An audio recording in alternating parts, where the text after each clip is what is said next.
Welcome to NTD Evening News. Our top story tonight, the 5-year pause on student loan payments will soon be over. The Trump administration is set to begin collecting on defaulted student loans. The move will impact millions of borrowers. Arlene Richards has the details. Are trade tensions easing? President Trump says tariffs on China will come down, though it won't be zero. The White House dismissing China's latest threats of retaliating against U.S. trading partners. Iris Tao brings us the latest. Vice President Vance speaks in India. He says successful relations between the U.S. and India are vital for global prosperity. Secretary of State Marco Rubio announces major changes to the State Department. He says the move cuts bloat and bureaucracy. What's changed and how it may impact foreign affairs. The White House talks about plans to deport illegal immigrants already in the U.S. That's as the military is set to be deployed along the southern border. Arian Pazdar has the immigration update. In Israel, some families of hostages are calling for an end to the war in the Gaza Strip, while Israeli forces say they'll continue fighting in order to release the hostages. Jason Perry reports.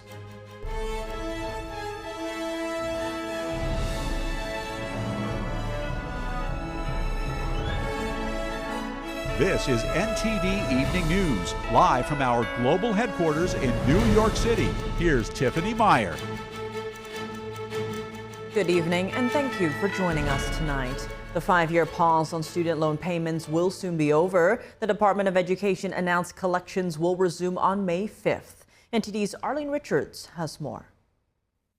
Almost 10 million student loan borrowers will be in default by about July of this year. Why? The Department of Education said in a statement on Monday that there are 2 reasons. More than 5 million borrowers have not made a monthly payment in over 360 days and sit in default, many for more than 7 years. And 4 million borrowers are in late-stage delinquency. But as of May 5th, the federal government will resume collections on those accounts. Education Secretary Linda McMahon said in the statement, American taxpayers will no longer be forced to serve as collateral for irresponsible student loan policies. The statement says the Biden administration misled borrowers, explaining that the Constitution doesn't allow the executive branch to wipe debt away, and saying Congress had mandated loan repayments begin in October 2023. In a Monday Wall Street Journal op-ed, McMahon took a jab at colleges and universities. She said many of the degree-granting programs that qualify for student loans are worthless on the job market. But colleges continue to accept students to these programs and encourage them to borrow to pay for them. The department said it will begin notifying defaulted borrowers by email over the next 2 weeks. They will urge them to make a payment or enroll in a repayment plan.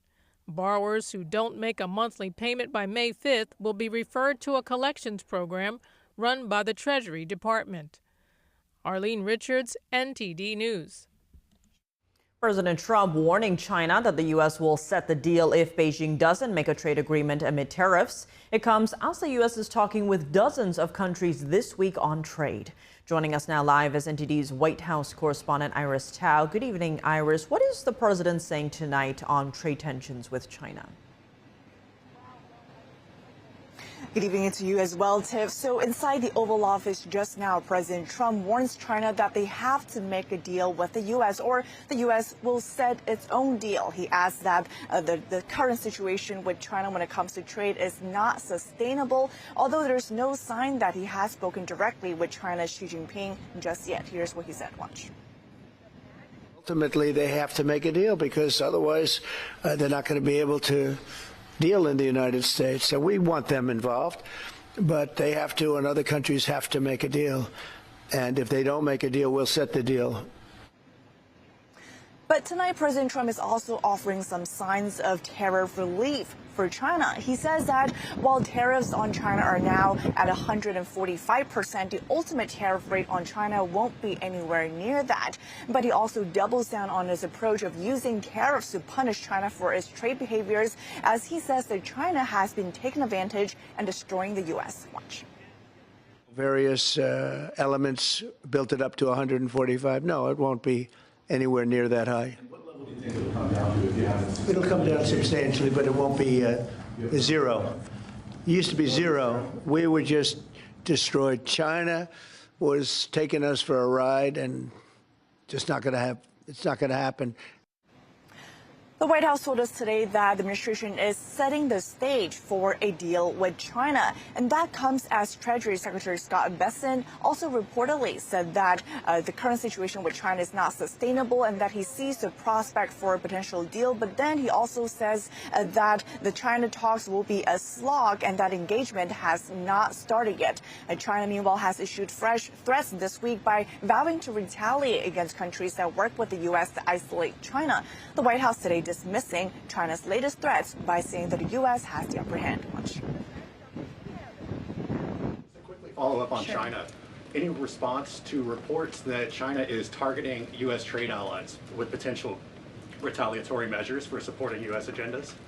I think the numbers and the sheer number of countries that have reached out to the United States and reached out to this administration to cut good trade deals speak for themselves. The entire world knows that they need the United States of America and they want to do business here, and so we'll stay focused on cutting good trade deals on behalf of the American worker. The White House today also announced that President Trump will be visiting Saudi Arabia, Qatar, and the UAE from May 13th through 16th, and that will be his second foreign trip after his visit to the Pope's funeral this weekend with the First Lady. Back to you. And Iris, in addition to China, how are negotiations going with other countries? Sure. So the White House today updated on the latest progress that administration is making when it comes to trade talks with other countries. The press secretary told us that just this week alone, Trump trade officials, including, for example, Peter Navarro and Scott Bessent, have been talking to at least 34 countries. And she also says that the U.S. has gotten at least 18 proposals on paper when it comes to trade negotiations and trade agreements. And she also emphasized that Vice President J.D. Vance was just in India, where he finalized the terms for a trade deal with India. So a lot of things also moving with other countries as all eyes are on China and a potential phone call between Trump and Xi. Back to you, Tiff. All right, Iris, thanks for those updates. Vice President J.D. Vance says a partnership with India is critical to avoiding a, quote, dark time for humanity. Vance met with Indian Prime Minister Narendra Modi, looking to get closer to a trade deal. NTD correspondent Jason Blair reports. We want to build relationships with our foreign partners who respect their workers, who don't suppress their wages to boost exports, but respect the value of their labor. Vice President J.D. Vance visits India to talk trade and strengthen U.S.-India relations. Our administration seeks trade partners on the basis of fairness and of shared national interests. Vance says that he believes if the U.S. and India work together successfully, that it will bring a, quote, prosperous and peaceful 21st century. But I also believe that if we fail to work together successfully, the 21st century could be a very dark time for all of humanity. Some experts are saying that India is a crucial partner for the U.S. to counter China and China's ambition to be the dominant global power. China relies heavily on being the world's top exporter. With the Trump administration's recent high tariffs on China, many Chinese exporters don't have access to U.S. consumers.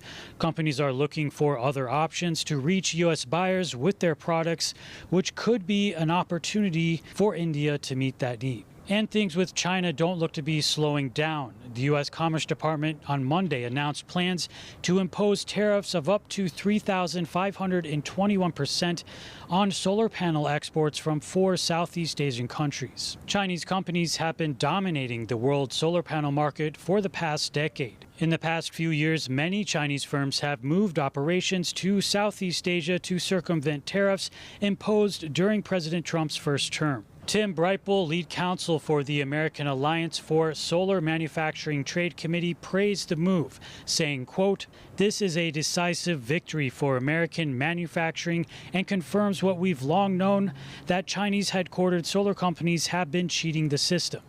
Reporting in Washington, D.C., Jason Blair, NTD News. Secretary of State Marco Rubio announces plans today to significantly restructure the State Department. Rubio said the department is unable to carry out its mission due to bloating, bureaucracy, and radical political ideology. The move is in line with President Trump's efforts to reduce bloating. Here's State Department spokesperson Tammy Bruce. It is not something where people are being fired today. They're not, no one's going to be walking out of the building. It's not that kind of a dynamic. It is a roadmap. It's a plan. It is something that there's been a congressional notice that has been sent. That you would have donations or funding for a project that the country itself was not interested in or did not want and had other needs, that the embassy staff or the ambassador was never consulted, that the opinions of the people who are working in the country were not consulted. So they would see money going into a nation, as an example, put in to fund something that was even, in some cases, detrimental to the nation that we were working with, or opposed by an ambassador, and yet there was no input and no action. In this particular kind of reorg, it's about consolidating things, right? Weaving certain offices into other bureaus, making situations smaller, reorganizing it, literally. The State Department just released this new organizational chart of the agency. What's missing from here are its Diversity and Inclusion Office, among several others. But there are new roles created too, like a new Assistant Secretary for Emerging Threats. Bruce says the move is about downsizing to make the department more efficient. This includes removing redundant offices and anything not aligned with national interests. The White House today announcing record low border numbers while talking about plans to deport illegal immigrants currently in the U.S. That's as the military is said to be deployed along the southern border. NTD's international correspondent Arian Pazdar is in Latin America with the immigration update. U.S. Customs and Border Protection recorded its lowest southwest border crossings in history in March, and we're seeing the same successes at our northern border.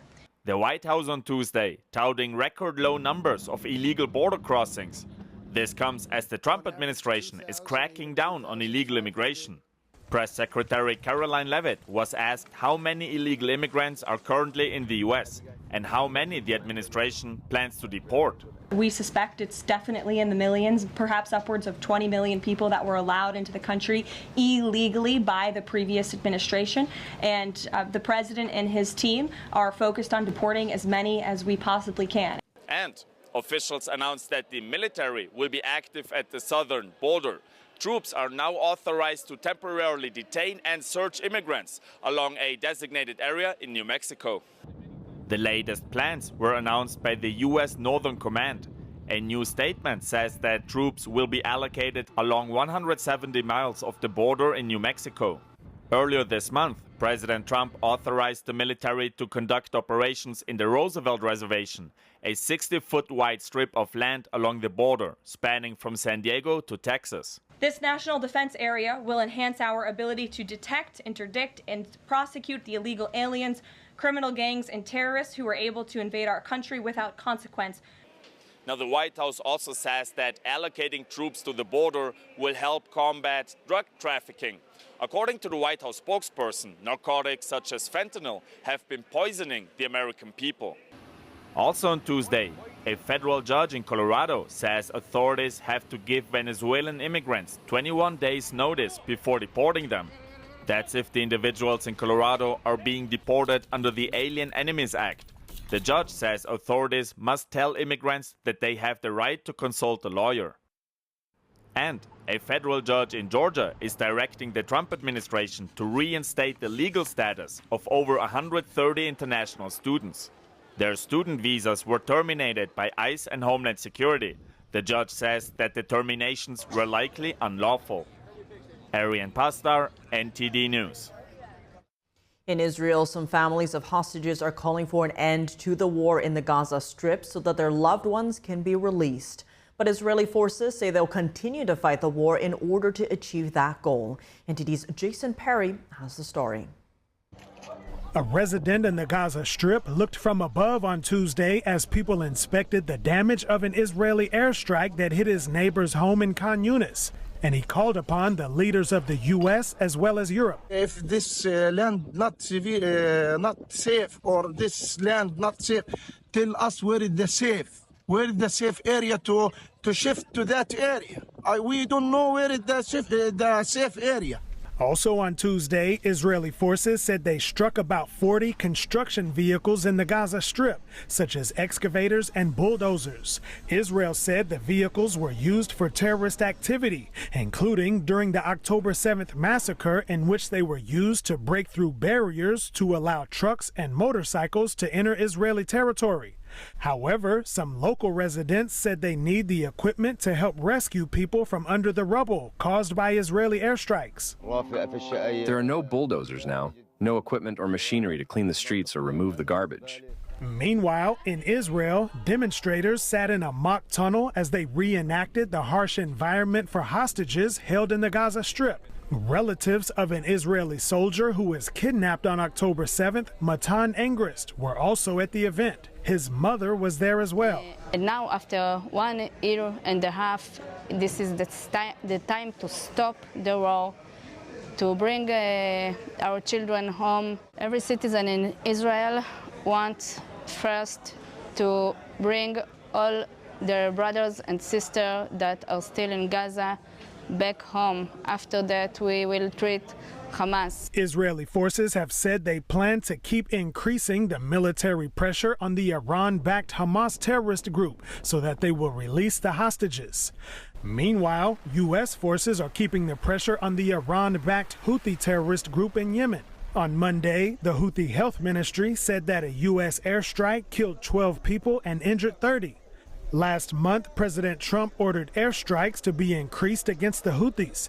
It's the biggest U.S. military operation in the Middle East since he took office.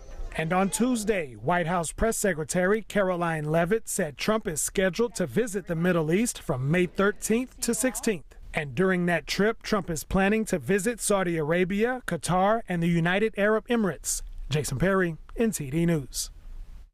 Coming up, what happens after the death of a pope and who's in charge of the Vatican before a new pontiff is appointed. Luis Martinez explains. The Supreme Court is considering whether parents should be able to opt their kids out of elementary school classes that involve LGBT reading materials. Details on the case and what the American people have to say. And Harvard is suing the Trump administration. More about the latest escalation in the fight over funding freezes when we come back.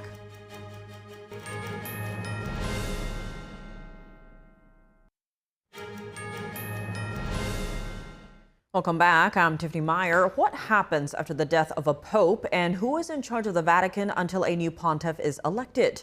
Our Washington correspondent Luis Martinez has the details of what's next for the Roman Catholic Church.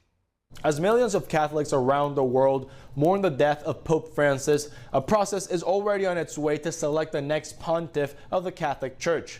But in the interim period, who is in charge of the Vatican?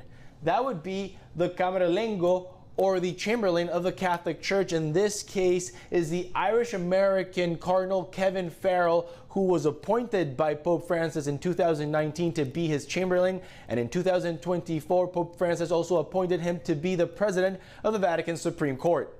It is the Camerlengo's duty to confirm the Pope's death and notify the College of Cardinals. The Camerlengo also takes the fisherman's ring, the ring the Pope wears and uses to sign official documents, and destroys it in the presence of the cardinals to signify the end of the authority of the late Pope. And lastly, the Camerlengo is in charge of safekeeping the late Pope's last will and organizing the conclave. The remains of Pope Francis will be transferred to the Vatican's Basilica this Wednesday for veneration of the faithful, and he will remain there until Saturday when his funeral will take place. As per Pope Francis's wishes, he will be the first pope not to be buried inside the Vatican in a century. He will be buried at the Basilica of St. Mary Major, a church he visited more than 100 times during his papacy, before and after international trips. Soon, the members of the College of Cardinals will travel to Rome to select the successor to Pope Francis. The process, known as the Conclave, from the Latin Conclave, or with keys, typically begins 15 to 20 days after a pope's death. So first of all, technically, who can become pope? Well, according to the rules, any male baptized into the Roman Catholic Church. Only 135 of the 250 cardinals are eligible to vote. Those over the age of 80 are excluded, and of those 135 electors, Pope Francis appointed personally 110 of them. The conclave of 135 eligible cardinals gathers inside the 16th chapel and does not leave until a new pope is elected. 90 votes are needed for this. And there's an old saying that each conclave corrects the last pope's mistakes, which refers to the rebalancing of the direction of the church that takes place with the election of each new pope. There are currently 10 American cardinals under the age of 80 eligible to vote in this conclave. For the past 700 years, all popes have been members of the College of Cardinals. Reporting from Washington, D.C., Luis Eduardo Martinez, NTD News. The Supreme Court today heard arguments from parents with religious faith who say their young children can't be expected to discern between their teachers and their parents' moral beliefs. The High Court's conservative majority signaled it may require schools to provide opt-outs for parents who have religious objections to LGBT books read in elementary schools. The high-profile case was brought against a Maryland school board by 6 parents who are Catholic and Muslim. Their attorney, Eric Baxter, argued that Montgomery County Public Schools violated the First Amendment when they denied the parents' requests to opt out of books that, quote, contradict their religious beliefs. Supreme Court Justices Samuel Alito and Brett Kavanaugh asked why it wouldn't be feasible for the schools to simply allow parents to opt out. But the schools and their allies said that an earlier effort to allow opt-outs was disruptive.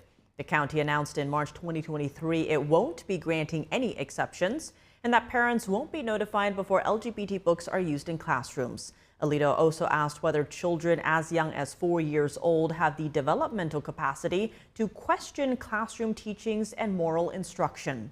Baxter strongly argued that age matters. Justice Sonia Sotomayor said that because the LGBT books are simply placed on a shelf for students to find and for teachers to incorporate into reading groups at their discretion, it doesn't amount to coercion.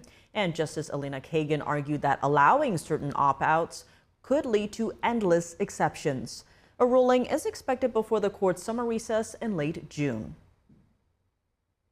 Do parents have the right to opt their kids out of classes that contradict their religious belief? And is it appropriate for schools to teach children about gender and sexuality? NTD's Sam Wong was outside the Supreme Court to hear from the people.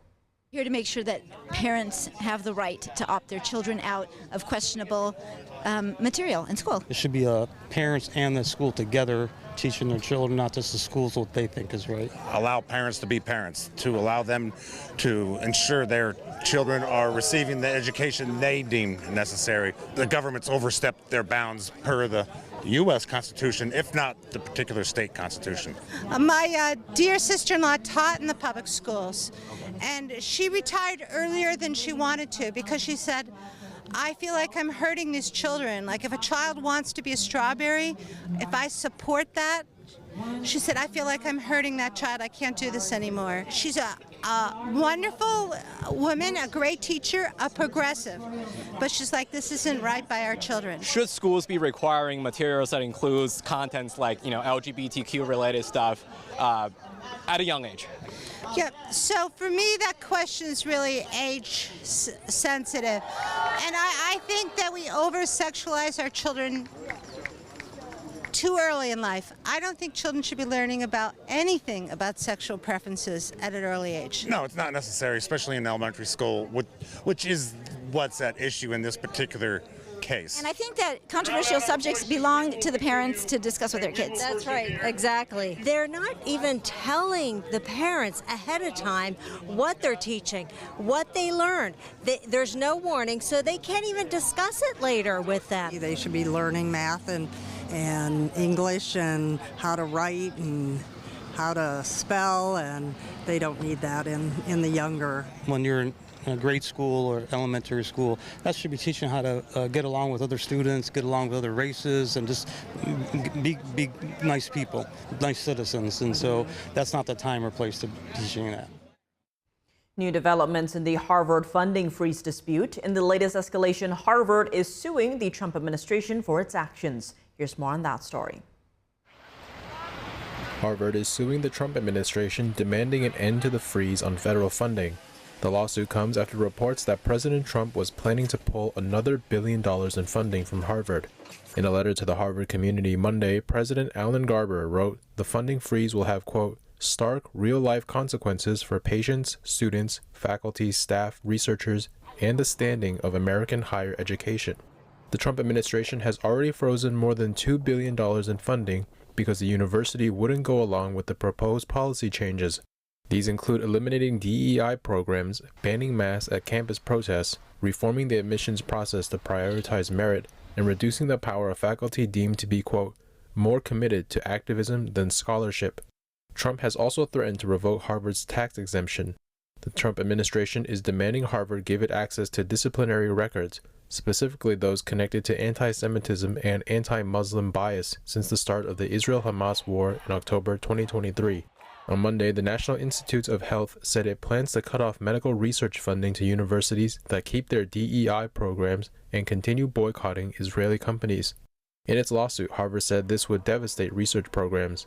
Harvard says it's taken steps to fight anti-Semitism and that what's happened has nothing to do with its medical research. In his letter, Garber said there were valid concerns about anti-Semitism and that the university has set up a task force to address intolerance. It's these records the Trump administration wants to see. Garber says Harvard is actively making structural reforms to eradicate anti-Semitism on campus, but the government is refusing to engage with the university and going ahead with funding freezes instead. The White House responded to Harvard's lawsuit on Monday, Deputy Press Secretary Harrison Fields saying, taxpayer funds are a privilege and Harvard fails to meet the basic conditions required to access that privilege. Earlier this month, the Departments of Education and Health and Human Services joined the General Services Administration to condemn, quote, the disruption of learning that has plagued campuses in recent years. The three agencies said the harassment of Jewish students is intolerable, and university needs to take action if they wish to continue receiving taxpayer support. At the same time, several Jewish-led organizations have criticized the administration's actions. The Anti-Defamation League's national director said he's worried the Trump administration might be going too far. And Harvard's Hillel chapter, part of a global group that supports Jewish students, said last week that going after the university's tax-exempt status could put Israeli students' visas at risk. They call the administration's move neither focused nor measured. Coming up, the Trump administration says it's working to ban all food dyes, many of which are already banned in other countries. A sewage crisis is spilling across the southern border in San Diego, and now the EPA is stepping in. What the agency says it'll take to stop the toxic flow after the break.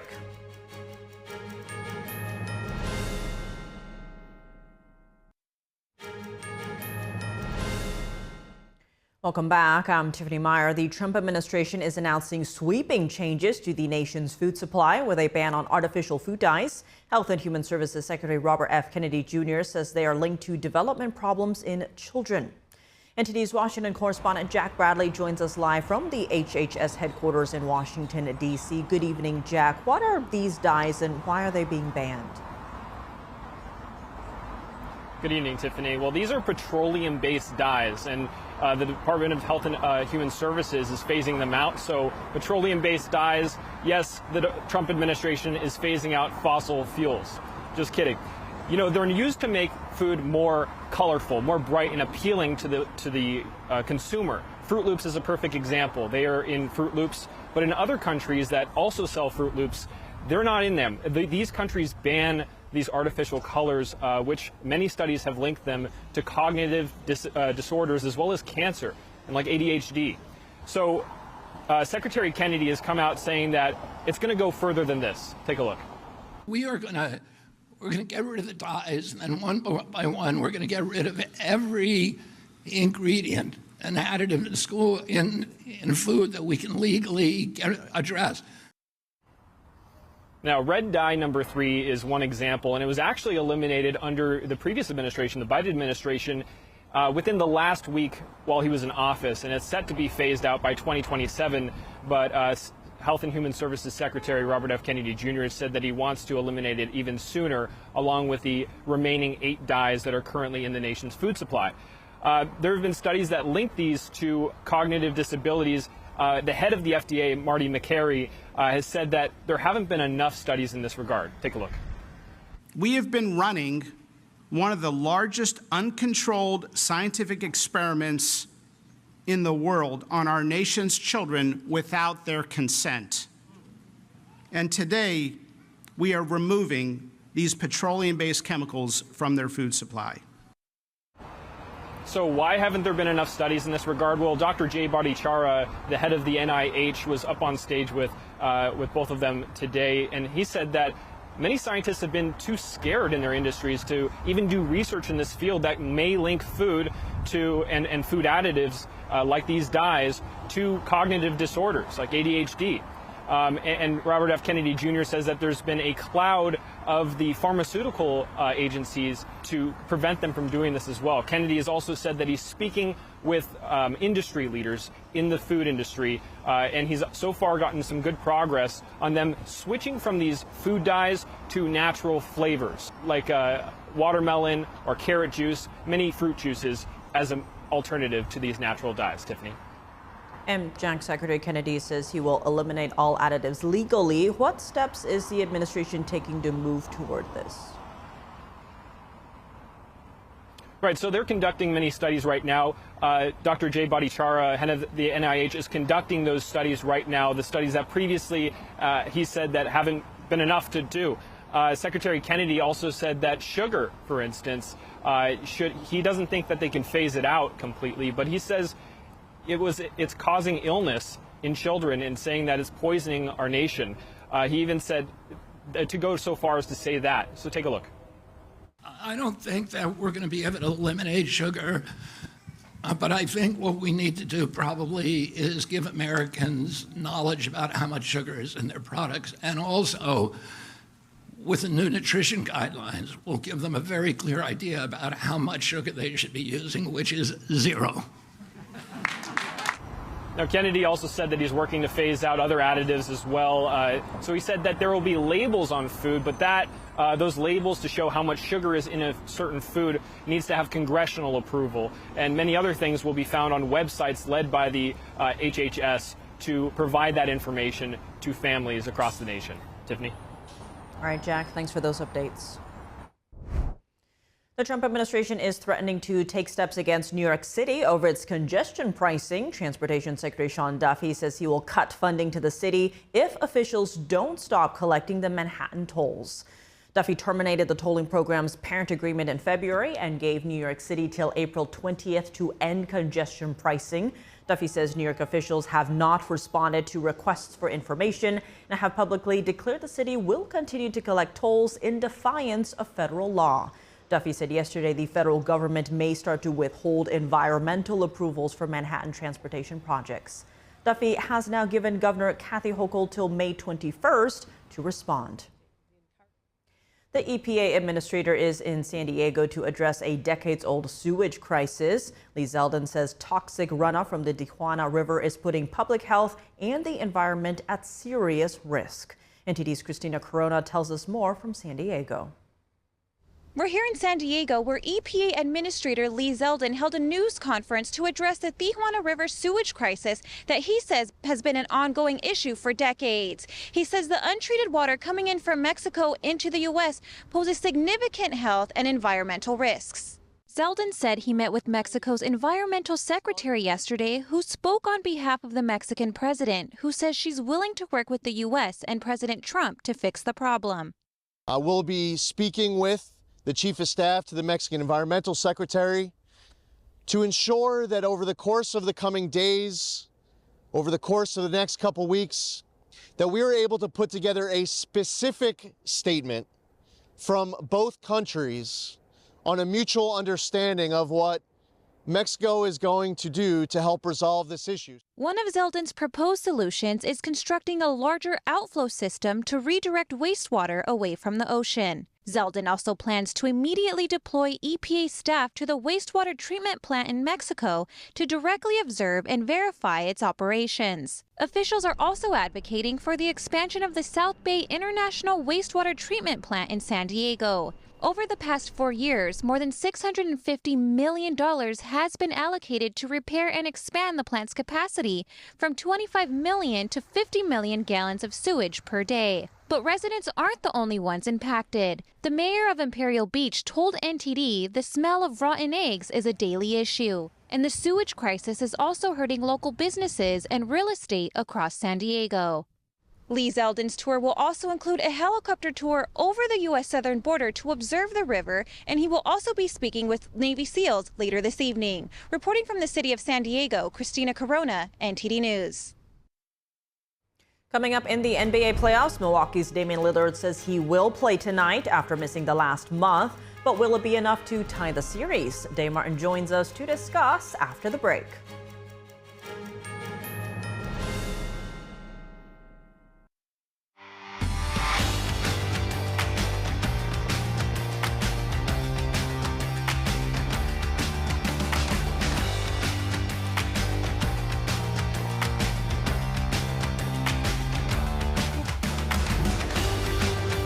Now for your sports news, we're joined by NTD's Dave Martin. Dave, a lot going on right now, but let's start in the NBA playoffs as Milwaukee Bucks All-Star guard Damian Lillard confirmed that he'll play in tonight's Game 2 matchup against Indiana. How does his presence adjust this series? Well, for one thing, I think it takes pressure off of Giannis Antetokounmpo, really who's our other superstar. Now, Giannis had 36 points in Game 1.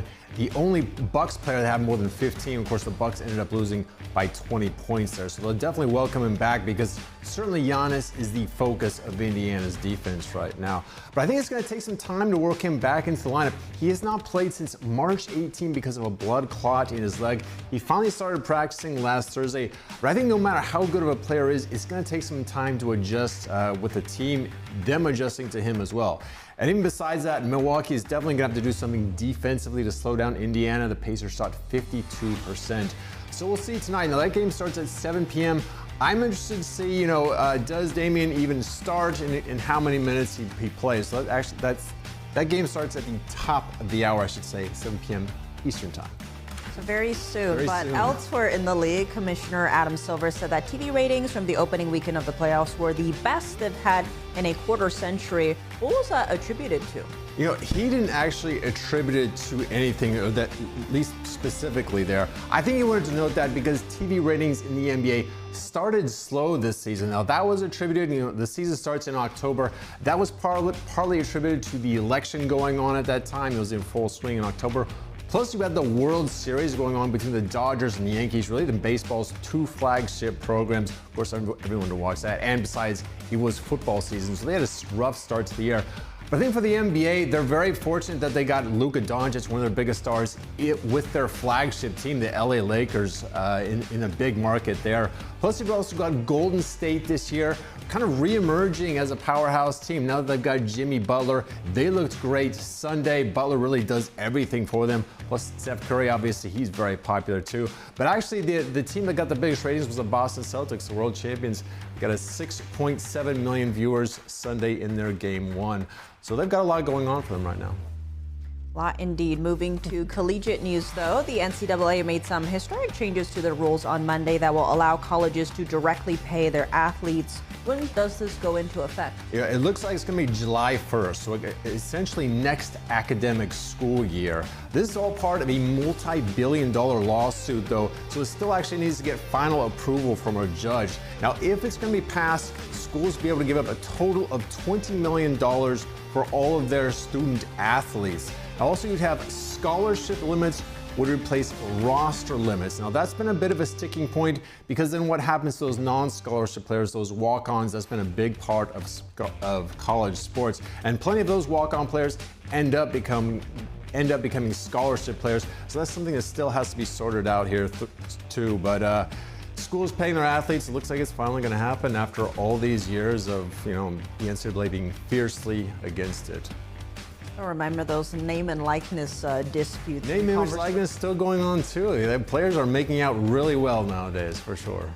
Pays to do sports. Well, looking at the schedule for tonight, we have 3 NBA playoffs, 4 NHL postseason games, and a full slate of Major League Baseball. Yeah, a lot going on, as I was saying earlier. Obviously, Damian Lillard and the Bucks. I'm very interested to see, if he starts, how many minutes he plays, and how the Bucks do with him. But also, you've got Lakers versus Timberwolves tonight. Even though it's only Game 2 and it's a best of 7, you can almost say this is a must-win for the Lakers. They lost Game 1 at home. You lose Game 2 at home, then you've got to somehow win at least 2 road games take this series, so a very important game for them. Plus, you've got the Thunder versus the Grizzlies, game 2 tonight. The Thunder thumped them in game 1 with a 50-point win.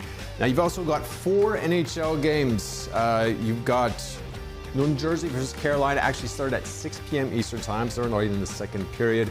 They lead that series 1-0. You also got Toronto versus Ottawa, Vegas versus Minnesota, and the defending Stanley Cup champion Florida Panthers take on the Tampa Bay Lightnings. That's actually game 1 tonight.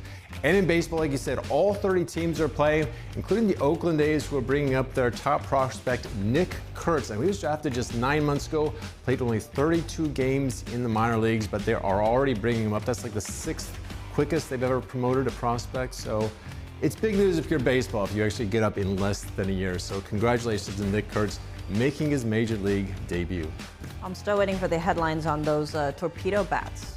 You know, they've kind of gone out of the news recently. I guess the Yankees, you know, they had that big game. They had like 7 or 8 home runs. Since then, not as many. They've come back to earth. So as long as that happens, they're kind of out of the news at this point. I don't see much about them, unfortunately. I think my Kansas City Royals could definitely use them, though. They're not hitting too many home runs these days. But yeah, all 30 teams in action tonight. Well, definitely a lot happening tonight, and we'll let you go watch those NBA playoffs. So, thank you, too. Dave, as always, thanks for joining us. And that's all for today's news. For round-the-clock coverage, visit us at ntd.com/live or download our NTD app. Thanks for tuning in. I'm Tiffany Meyer. Good night.